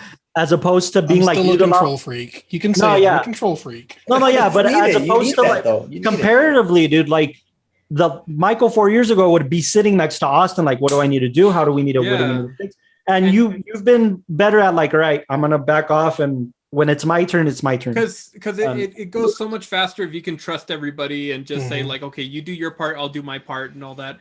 Yeah. So at 4, and we did that with you too, by the way. We left you in a room by yourself to do the final edits and to effects. Yeah. But anyways. Oh no, I was just gonna mention around 4 in the morning or so, or maybe 3. I remember hearing Austin coming down by the couch, and I'm still laying down, and I'm thinking okay, my time to shine. He's gonna shake me, and I'm gonna get up, and I'm gonna be editing man. And then I just remember him tucking me in, and then kissing me goodnight, and then he passed out, and I was like, "Am I missing something? Does something need to happen? What happened? Why haven't I been called into action?" And I think after Austin passed out, I walked over to the room and saw that the computer locked, and I was like, I guess we're not editing anymore. You could have woken me up. No. You were sleeping, but then Austin. Austin would have said, Austin, can you chime in on what principal assembly was like for you? Because I remember you in past 48s. To be honest with you, we had the last one we had 4 editors, I think. Five editors. So, and each one did really take a shift, but And I remember I just got to post, and I was kind of doing the final touches with Jesse, but there was 4 editors before Jesse and putting the final touches, right? So I think we all thought the same thing, but Austin, literally, I remember in the last 48, Austin told Head something along the lines of like, he was asleep on his chair. He got up. He said, "What did he say, Ed?" Oh, I woke up on the couch. We were at your house. I woke up on the couch, and I pop awake, and I'm like, nobody's waking me up. Something's wrong. What has gone wrong? And so I jump up and I go into the editing bay, and Austin is sitting on the chair, asleep. And I like tap him, and he looks at me and says, "What did he say?" First cut was 13, first cut was 15 minutes. Second cut was 12. He just gets up and walks out. Man, for a 7-minute film. Okay, that's cool. Yeah. So Austin, like, if something was wrong, he would have told the law, or if he would have woken Head up to get the password or whatever. But Austin, what was Principal like for you? Simple. I mean, it was. Oh, I got it. Well, not like in a bad way, but like this film being effects heavy. You know, there wasn't a whole lot that I did outside of just putting it together. But yeah, I finished probably like around 2-3 in the morning. It was a good cut. It was a really good cut. There's very little to change in the principal assembly. Yeah, I think the original cut was like 3 minutes and like 2 seconds or something. Yeah, that's like why you didn't call me, because you. Yeah, that's why I found no reason to go get the Lao and or Michael to unlock the computer. I was like, Head's already gonna wake up at like 7 in the morning. He already had like his alarms and all that, so I was like, there's no reason for me to go get him. Yeah, also, like might as well just let everybody rest, and then and then I kissed the Lao goodnight. You really liked. Yeah, I still need to know where you got that blanket. I want one. I think it was Marshall's, but I'm not sure. Okay. I must add, with the principal assembly, something that Austin added in as a good editor, probably knowing your sensibilities, Carlos, was that flashback montage sequence that like kind of summed up everything that had happened prior in the film, because you know, like he when he showed me the principal, everything flowed so well, but that part just really hit home as far as like that full impact. And even you, Castro, brought it up, that scene of just kind of being like, oh, what am I going to do after opening the door? Yeah. I think you correct me if I'm wrong, Austin. The next morning when I came in, you told me, or you told Delao, and I was there, you said, I knew he was going to like that, dude. Like he said that about me. Yeah. I knew Carlos was going to like that. Just watch Delao. He's going to like this. He's going to like this. I just remember him saying that. So yeah, obviously he knew. Yeah, he knows me. He's my editor. But I mean, pretty seamless principal assembly. And then Head, you take over. What happened? I started doing the effects, and what are the effects? Let the people know. What did you have to do? Yeah, man. Well, I'll go backwards to when we were shooting at Alamo for a second. Most of the transitions we did in the doors, we planned to do in camera, and we pulled it off pretty well doing it in camera. Yeah. Mm-hmm. I think that worked really well. The best one, by the way, is the shot of the theater, like to go from Alamo out into the theater. That was probably the best one in camera, the best in camera. And that was all in camera. Yeah, it was all in camera. I loved it. Yeah. But leaving the theater, let's think about leaving the theater. The advantage we had in that was it was a locked off shot. We knew we were going to be on sticks. So I have this pop-up green screen. It's actually behind me right now. Oh, that's pretty neat. Yeah. We popped up this green screen. We had the door standing. We got a shot of Eric walking towards the door and just opening it just a little bit. And I remember this about the shoot. We had everything. That was the last thing we shot in the theater. In Alamo, yeah. In Alamo. And we start tearing down. And I'm like they take the tour down, they take the green screen down, and I'm about to grab the camera and move it. And suddenly I'm like, we need a clean plate. If you don't know what a clean plate is, in VFX work, most of the time, like if I wanted to make my hand disappear or make it seem transparent, if I just start making this transparent, it's going to turn black. I need a video of this part of the wall behind it so that we can see the wall through it. Mask it, yeah. That's the clean plate. I had forgotten to get a clean plate. And I'm usually very good about stuff like that. Yeah. I literally had like my hands on the camera, was about to move it. And you want it in the exact same position. If you're on a tripod, you want your clean plate in the exact same position as the rest of the shot. Right. Because if not, I've actually moved a camera for a clean plate and it threw off everything. Yeah. And so I'm like, oh my gosh, everybody freeze. Get out of the way. we need to get the clean plate. And I start recording, and right at that time, an Alamo worker just walked through the. That's the one. Yeah, and it was perfect. And I actually, at first, was like, that's actually kind of cool. Yeah, because you could use that. We actually ended up using that moment in the film. It felt like if he were any closer, I saw an Edgar Wright picture, and Edgar Wright does that a lot. The having people walk into the frame to transition into the next scene, or having somebody in the back that kind of, So I felt like that worked beautifully just to transition. Period. Yeah. Like I thought that was really good. And then we used a still of the inside of the house to fill in that green. Yeah. So we actually, as he's opening the door, you start to see the house. Yeah. Of the place he's going into. We tried to do something very similar, kind of the reverse of that, going from the desert into the exterior of the Alamo. That's what we need to I will freely admit we need to reshoot that because there's just that, and we need that clean shot at the desert, and those are the only two reshoots we really need. And the problem with that was there were too many moving pieces. When I say moving pieces, I mean literally moving pieces. Yeah. The entire shot was in the Alamo parking lot. Yeah. So we have Eric going through the door. The problem is, as he goes through the door, the entire door shifts. Yeah, even though we have two people on both sides trying to hold it. Yeah, we had shit. That's why I'm saying, I'm reiterating that we had shakiness in the camera, we had shakiness with the door frame, and then we had a lot of rocks objects on the other side of the door. That's just you can't have it.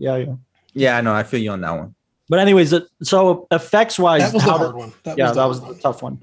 But everything else, everything else, it was we saw a few people in the backgrounds as we were doing some moving shots, so we had to do some paint outs and those.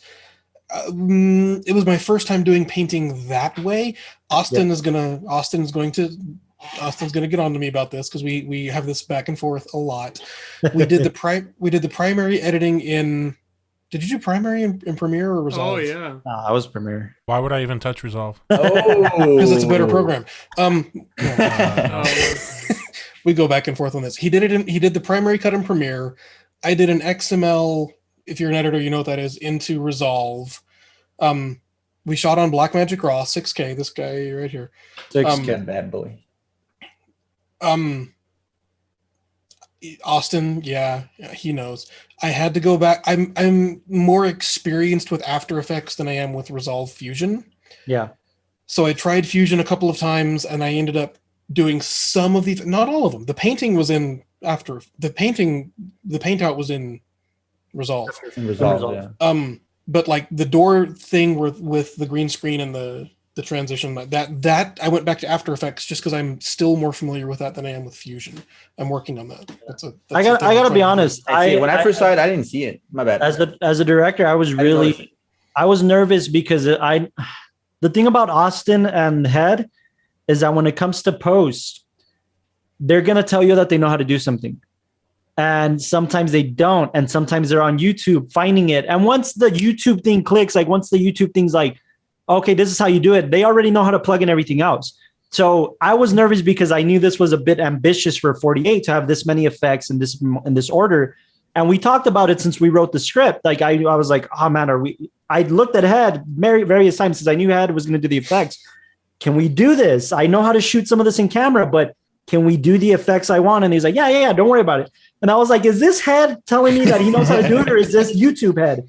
Because I'm a little nervous, but whatever it was, it worked out. It worked out. It worked out, and I was very happy with what we got. Again, with the exception of just that shaky, for the most part, with the exception of that shaky effect. I think all of us were really excited and happy to see how it came out. I think there's that nice little surprise when after everything you've been through, you finally see the product. Oh, that's the best part. I'll be honest. When I got to the post house the next day, I was nervous. Like I was waiting for one of you to tell me, "Hey, man, it didn't work," or something's off. Or I would have told you, no. I was waiting for you to do that, and when it didn't, you guys were both very confident. Head was still in the effects bay, but you had it. Delao and Austin were like, "No, you should go check it out. Go talk to Head. You're gonna like this. You're gonna like this." And I was happy when I saw the first cut. I didn't feel confident, to be honest with you. I didn't feel confident with the cut until we started coloring. Once we started coloring and adding music, I think just changed up everything. Shout out to Eddie. Big shout out to Eddie. Oh my god. Never disappoints. I sent Eddie the script on Friday. I sent him reference tracks of what I wanted. It's his birthday today or yesterday, no? Yesterday. His birthday was yesterday, as we record this yesterday. So shout out to Eddie, man. I sent him the script Friday. Saturday, I sent him reference tracks.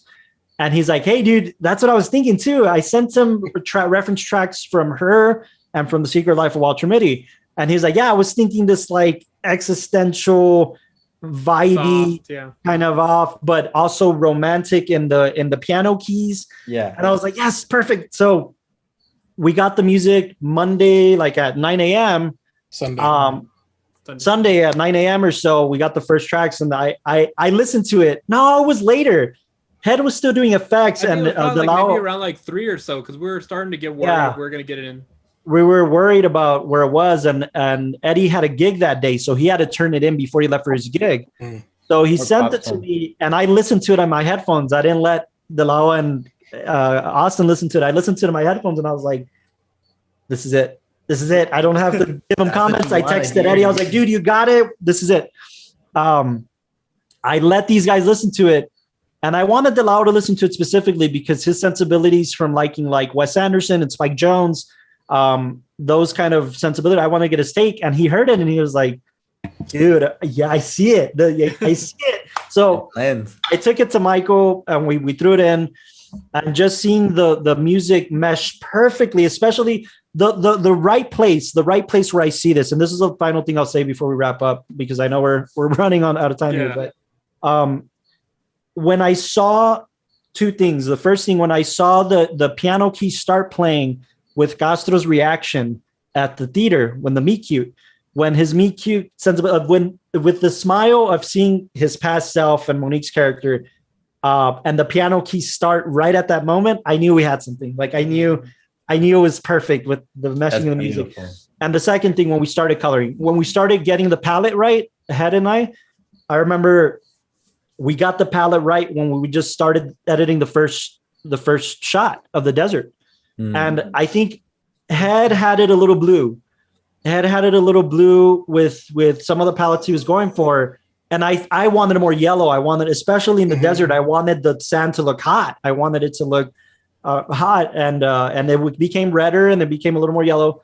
And once we got that palette right, everything else was seamless. Like I just wanted to get the color right. But that was the end of the track, man. We turned in the film well before 2 hours before it was due, if I'm not mistaken. Maybe an hour and a half. A couple of bumps there because we couldn't, something they wouldn't accept it, and I was like, Freeway was asking us. It was something about editing the information of the film. Yeah, we had to like fully fill out the documents and all that. But typical, I mean, right? Like we got it. I think we got it, man. I gotta ask. I'm gonna be selfish and just ask a question for everybody present in the room, Austin, you included. What was your experience like? What was your experience like once you saw the final film, when you saw the final product, and the final product for the film challenge, because it's not done yet.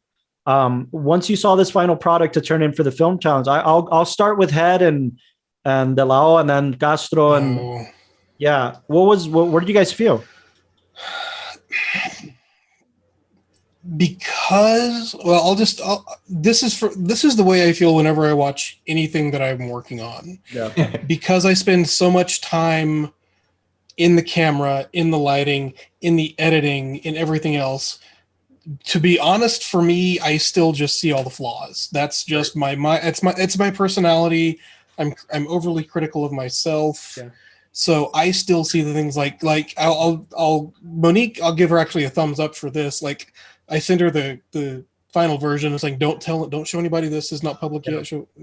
And she came back to me. She's like, hey, did you see this one thing? I'm like, yes, I'm aware of that one thing. I know it's there. We didn't have time to fix it. Yes. Monique would be in that little voice in your head, the little like. Because she wants to see Malcolm. By the way, Monique, I appreciate that. I want you to know I appreciate that. I would rather have somebody tell me, did you notice this, than say, oh, good job, and just not point out any flaws. I much prefer the building up. Yeah, Monique, I want to hear your opinion. I want to hear like, what was it like? Because I mean, all of us, we've worked with each other, but you were the new member joining us and all that. What was your experience like on set, and what did you think finally when you got to see the finished product? I loved it. Like everyone was awesome. I felt super comfortable. Like it was great. The final, like when I saw like the whole thing, like I was actually shocked. I thought like, wow, like Carlos said, like the music and everything was perfect. Right. Like it came together so well. And yeah, like, and I again, like I didn't notice anything like off until like I watched it. Like I had to watch like 2 times. So if I got tricked, I didn't even notice it at first. And I was like, I want to watch this again. I liked it. So I watched it again. And honestly, we were counting on that, Monique. Like we were probably counting on like the fact that the judges of the competition were only going to be able to see it once. So some of the stuff that we had to hide in the background or that we didn't have time to fully iron out, we were hoping that on the first viewing you don't notice. Right? Yeah. No, I didn't notice the first viewing. I was like in awe of like watching it. So like I wasn't focused on like, oh, let me look deeper and like, oh, that's it, you know. So I liked it. I think everything came out really well with it. I mean, it on my side, this was like you said, this first time DPing, co-DPing with Head. Officially, I think Head is just great in the sense that I knew trying to jump in and help out with the project, I would have some bumps where I wouldn't know how shots would go, or I'd still be trying to get like my feet firmly planted. But yeah, no, Head, you were amazing as far as like helping me develop and grow and try to like feel comfortable, stepping out to the plate. All you guys, I mean, everybody's just dynamic together. It was never, like Monique said, it was always comfortable. It was just nice working with everybody. I think with 48, it's very easy to be at each other's throats and feel like you're messing this up or you're messing that up, or we got to hurry and oh, this person's not getting that. But this was just, like super fun, and watching it come out the way it did. It's interesting. It's kind of weird. I mean, I'm used to seeing all the raw parts, so seeing this kind of just fully come together and be this wonderful thing was, it was. One thing I appreciate from the Lao is you said this about my two, like not just this 48, but my last 48 or our last 48. You said something you always say something along the lines like, I would have never thought that we shot this in a 48 if I wasn't a part of it. And that's a big deal. That's a big, because usually when you make a 48, you make it just for the 48 and then you forget about it. But for some odd reason, my last two pictures, just by fate, they've been 48s. Yeah. And I've been at least hopefully trying to make it the best quality this picture could be and the best story it could be. And they seem to stand the test of time for a little bit. I mean, at least as a director, I'm like, Michael, I don't want to see anything anymore, for a while at least. And with this picture, I have most of these saved on my phone, and I rewatch this thing at least once a week, like just to rewatch it and just to feel like, did we really accomplish this? Because it's and by the way, don't think that I think we did a bad job. I think we did an amazing job. It's, from my perspective, I tend to focus on it's and that's what I love, man. Everybody looks at their performance or anything and thinks like, oh no. It's learning moment, guys. Learning moment. I will say this. I'm very grateful. I'm very grateful for this team, and this is the last thing I'll say because I know we gotta wrap it up. But I'm very grateful for this team because I was in a crossroads, and I think only Head and maybe the Lao, maybe Austin definitely knows this. That I was very artists. We all have this thing where we have like imposter syndrome, and where we're like, we get to a point where we're like, wow, why am I calling myself a director? What am I? I'm not no film director. I'm a pissant or whatever. I got right? a camera that I bought. Yeah, why did I spend so much money and time on this? Like I'm wasting people's time. Like as a director, especially having you guys having a crew, you're like, man, I just wasted these guys' weekend, dude. Like I just wasted their time. This is terrible. What am I doing? I was having that existential kind of crisis. And, really? Yeah, I really was. There, like before we got to the set, I was at a point, that. Yeah, I remember you telling me that. I was at a point where I was like, dude, if I don't get to shoot something again and like prove myself that I can do this again, I'm done. I'm done for a while or something. No, I really was like, I was like, come on, man. If I don't get back to set and not only get back to set, but if I don't make something that I'm proud of, I don't know what the hell I'm gonna do.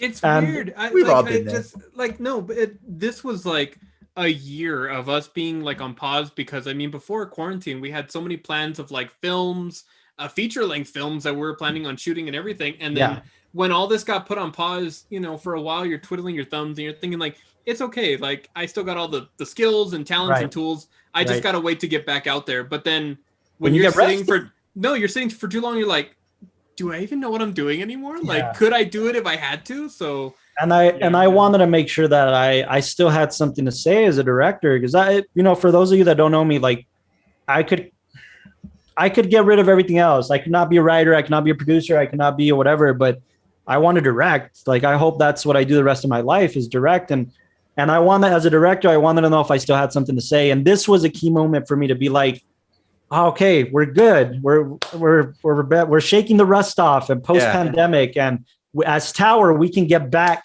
into set safely, and we can get back to set. And we still have a lot to say, man. And it was very like, I'm very grateful for this 48 and for this experience, and for you guys as a crew to give me the support you did. Because I don't know, man, I'm happy with the product, with the exception that we're going to fix a couple of things before we release it to the world. But I'm very happy about how this came out. And I'm very happy with everybody's performance as a closing thoughts, Austin and Eric. Like, what did you feel once you finally saw the product come together? I mean, Eric, I don't know if you're in the same light, Monique, but I know Eric's always like, I don't want to see myself like on a big screen or anything. There's this like, I want to do my job and walk away. But how'd you feel finally seeing that whole thing come together? Like, okay, so because I'm very judgmental on myself. So like when I saw like my hair like towards the end, I was like, oh my gosh, because it was so windy and I didn't have a brush. I should have brought my hairbrush. And I was asking, right, Eric, I was like, oh, you have like a mustache brush or something? A beard brush. Yeah, beard brush. And I was like, I am so desperate, I may actually use that. I was like, okay, go for it. But yeah, like towards the end, I was like, because it was so windy that my hair was just. That's true. Like, that's the only thing I was like, but other than that, I was like, oh, that's okay. And you, Eric, seeing the film? With me seeing the film, I mean, I'm always like amazed, you know, how you guys bring it all together. But I'm being selfish, man. I like these 48-hour challenges, man, because like the title, it's a challenge. And me as an actor, I always want to get challenged in whatever type of script it is. But it almost feels like a little boot camp, right? 48 hours. Yeah. You know, you can't flirt with the script too much. Got to make some magic. And I just felt really comfortable in this one, man, just from doing the other two. And seeing the final product is always nerve-wracking. But then with this one, it was just one of those that, whoa. Like, I thought I had the picture in my head, but man, you guys did a really good picture. And I mean, I was just stunned. I'm always stunned by everything you guys do, but I'm more stunned that you guys are getting like taking leaps, and it's like, wow, man, this was really good. The music, the acting, you know, I loved it, man. I wish I could say more things, but we, Castro, not you guys, but you're a substantial part of the process here, especially for this one. Nah, but let's just piggyback on everything you said right now. I mean, you guys are a great team, right? From everybody, and then you got Monique, man. When you got a co-star that just flows with you and the chemistry right away, and I'm like, yo, just do this real quick to make me look good. We didn't mention it, but I was looking at like some of the behind the scenes that we had got, and there was one where basically you pick up Monique and you're trying to be like, what do you think of our new home? And you hear Carlos say cut. It's like you were about to snap Monique's neck. We gotta like you're doing fine. But Monique's just ragdolling around. We gotta fix this. Yeah.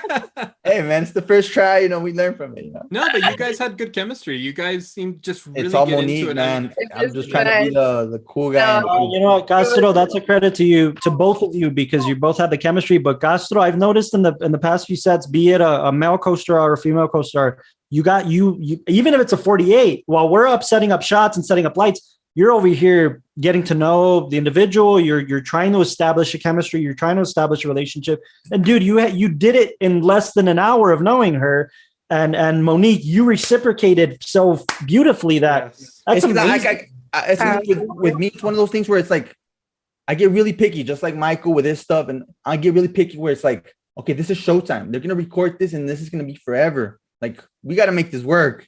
Yeah. And Monique, oh my God, I love you so much for how the freedom you gave me. It's just, as an actor, you want that. You need that for sure. And you above and beyond for sure. Austin, our fellow producer / editor, what was your thoughts on the final product, man? Like Austin, man, you carried us on your back for a lot of those. So yeah, literally. Literally. I had to carry my back's still hurting. I mean, it was great. It came out a great film, and I wouldn't ask for a better team for this. But don't you guys feel like let's do another one, and next week let's do another one? I mean, oddly enough, we always come off of 48 thinking we're never going to do it again. If I'm being honest, we always come off of 48 and try. No, but it's good. It's a 48-hour challenge is good for especially for starting filmmakers who need the practice and need the it's film school in 48 hours, literally. Exactly. So it is a good thing, but I think we've done 3 at this point. So we always come off thinking like, nah, man, that was fun and that was great. And we came out with a great picture, but we're done with 48. So we're moving on to something bigger. And then something comes along and we always, all right, let's just do it. It's a fun little challenge to do it. And this was a good one to come back to the set again, because we've been gone so long and getting, and one of the things that I will always remember about it is even after that long break, everything just clicked back into place again. There was no like tension. There wasn't drama. There was just like, okay, we're doing it, and we understood each other. You guys are amazing, man. I can't stress that. Great set, great crew, great cast. Just it all came together so well. And Monique, thank you for joining in on our new adventure. We ramble and rant a little bit. Thank you. I liked it. Awesome. Well, I will say it was an amazing. It was amazing. Like, we hope that whoever was listening, you're able to kind of pick up some of these tidbits and kind of see that, sometimes the best way to kind of get the rust off is just going back out there and starting to shoot again, starting to film again. And these 48s are a great way to just kind of put yourself to the challenge at any stage in filmmaking you're at, just to see what you can do with limited resources and with limited time. And it was great. And we just wanted to share the story because right now, us trying to do the series, showing people getting into filmmaking, all the steps of the process. I mean, there's always something that you can learn from doing these little challenges or doing these little things. And we hope we're able to share something with you. Well, thank you all for listening. Thank you to everybody. And go to, is it AB Go on YouTube? AGBO. AGBO on YouTube. Watch the winners. They're great. Absolutely. Check out the winners, and there's also 12 or 13, if I'm not mistaken, honorable mentions. Check those out. Everybody did a great job. Again, this was an international festival. A lot of people entered, and I will say this, guys. They were very impressed with what we came up with in 48 hours, and that's usually the reception from people. Like, wow, you guys did this in 2 days? Are you serious? And the answer is always yes, and we're very grateful for that. Agbo recognized that on their social media, so thank you, Agbo, for setting that up. And also, just rest assured that it doesn't end there, at least for us. So we'll be releasing this picture soon. Chances are the first 2 places this is going to premiere at is at the El Paso Film Festival, hopefully, and at the Plaza Classic Film Festival. Those are probably the two places we're going to try to premiere it at. But be on the lookout for the film just passing through, so you can see all of the amazing work these guys put in, man. Like you can see their film. It's their film. Check it out because they're awesome, and be on the lookout for the cinematography and the acting and the editing and the music, and it's just challenge of a 48-hour. Yeah, be on the lookout for that. These guys kill it, man. These guys kill it as filmmakers, and be on the lookout for that film. Be encouraged that you could get back out there, and it's almost like the post Thanos snap, right? Like you just get back into things after the snap, after the blip, and it feels right. So yeah. Well, thank you so much for everybody who's listening and watching on YouTube, Anchor, any podcasting platform. We appreciate that you guys took the time to listen to our stories and our excitement about this, because it had to go somewhere. We had to talk about this somewhere. Yeah. But yeah, thank you all you guys for joining in. Monique, Head, everybody for taking the time to come on the podcast and share your experiences. It was wonderful having you. Back. And I want to have you guys back. Keep ask us questions if you have anything you would like to know about, or more about this filmmaking experience, or more about filmmaking in general. We'd love to answer them here on the podcast. And keep tuning in. We're going to keep this series going. the next part of the series, we're going to tackle a lot about resources and getting your crew together and getting your cast together. And hopefully that might be a 2-part episode because we're hoping to have all of the tower execs on one of those episodes just to talk to every exec about what they do on the set before we even roll cameras and how it is an entire team effort just to get one short film going the right way. Finding your resources, getting everything together. It's a challenge in itself, but we're excited to share what we've learned. And yeah, we're going to keep the series going. We still have guests on the way. There's so much more that we're going to be doing with this podcast. Thank you all for tuning in. Last mention. Last mention. Go to towercast.com. Austin will also be up. I mean, the behind the scenes is on Facebook and Instagram too, but we'll be uploading like all the behind the scenes for this picture for Just Passing Through on our website. So you can check out some of those fun, pictures and videos on our gallery on our website, towerproud.com. We did a lot of updates to the site, man. So everything from the Meet the Team set, a page to the podcast page to everything, we updated a lot. Austin and I spent like 3 hours recently just updating everything on the website. So go check it out, and you'll see some of the behind the scenes on the website as well. So make sure to check that out. Stay tuned with that. And sign us off, Delao. Sign us off. Well, keep writing your scripts, keep making your films. We love you as filmmakers, and we're so excited that you listen to us as filmmakers, and we're just excited that we can finally start getting back on set. So thank you so much for joining us for this episode, and we'll see you in the next one. Take care. I love you guys.